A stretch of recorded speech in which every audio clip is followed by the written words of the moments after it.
అంచనా వేయడం. పిల్లలు, ఈరోజు మనం అంచనా వేయడం గురించి మరికొంత నేర్చుకుందాం. ముందుగా మనం సంఖ్యలను సవరించడం గురించి ఒకసారి పునరావలోకనం చేసుకుందాం. అంటే మళ్ళీ గుర్తు చేసుకుందాం. ముందు తరగతుల్లో చూసినట్టుగా ఒకట్ల స్థానంలోని అంకె 5 లేదా అంతకంటే ఎక్కువ ఉంటే మనం పైకి సవరిస్తాం. అంటే 10ల స్థానాన్ని 1 పెంచి ఒకట్ల స్థానాన్ని 0గా చేస్తాం. ఉదాహరణకి 638లో ఒకట్ల స్థానంలోని అంకె 8. ఇది 4 కంటే ఎక్కువ. కాబట్టి 638ని పైకి అంటే 640కి సవరిస్తాం. అందుచేత మనం 10ల స్థానాన్ని 1 పెంచి ఒకట్ల స్థానాన్ని 0 చేస్తాం. ఇప్పుడు మరొక ఉదాహరణ తీసుకుందామా? 1765. దీన్ని మనం దగ్గరి 100కు సవరిస్తున్నాం అనుకుందాం. కాబట్టి 100ల స్థానానికి ముందు స్థానాన్ని గమనించాలి అంటే 10ల స్థానాన్ని గమనించాలి. ఇక్కడ దాని విలువ 6. కాబట్టి 65ని 100కి సవరించాలి. ఆ సంఖ్య 1800. మరో ఉదాహరణ 1435 తీసుకుందాం. దీన్ని దగ్గరి 1000కి సవరించాలనుకోండి. కాబట్టి 1000ల స్థానానికి ముందు స్థానాన్ని అంటే 100ల స్థానాన్ని గమనించాలి. ఇక్కడ దాని విలువ 4. ఇది 5 కంటే తక్కువ. అందుకని 1435ని సవరిస్తే ఆ సంఖ్య ఎంత అవుతుంది? 1000. అంచనా లేదా సవరించడాన్ని ఉపయోగించే విధానాన్ని చూద్దాం.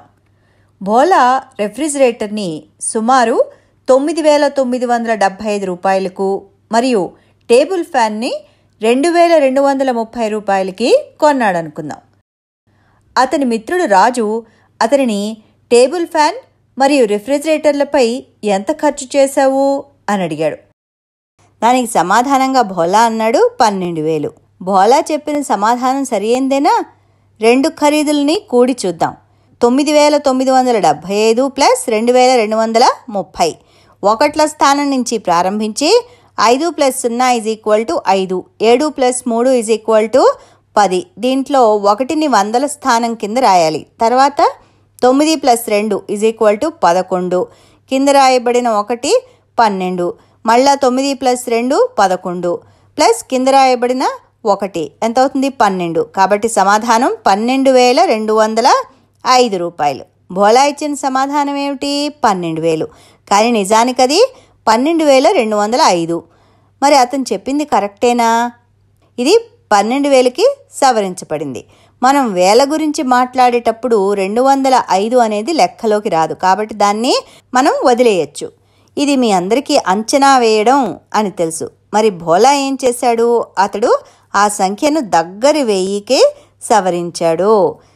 సంఖ్యల పరిక్రియలైన సంకలనం, వ్యవకలనం, భాగాహారం మరియు గుణకారాల్లో సుమారుగా సమాధానాలు పొందడానికి సంఖ్యలను సవరించడం ఉపయోగపడుతుంది.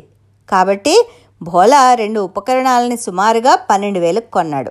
సుమారుగా ఉన్నదాన్ని సూచించడానికి గుర్తు టిల్డే అని మీకు తెలుసు. కాబట్టి ఈ గుర్తును ఉపయోగించి మనం మొత్తం ఖరీదు రమారమి 12,000 అని చెప్పచ్చు. మరో ఉదాహరణ తీసుకుందాం.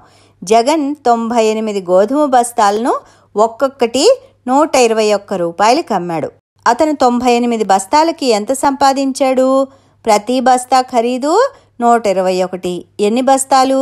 98. కాబట్టి 121 × 98. దీనిని సుమారుగా 120 × 100కి సవరించవచ్చు. కాబట్టి సుమారుగా ఎంత అయింది? ఇది 12,000 రూపాయలు. అందుచేత 98 గోధుమ బస్తాలకు జగన్ సుమారుగా 12,000 రూపాయలు సంపాదించాడు అని చెప్పచ్చు. వివిధ సంఖ్యల పరిక్రియల్లో అంచనా యొక్క వినియోగాన్ని మీరు తెలుసుకున్నారు కదా.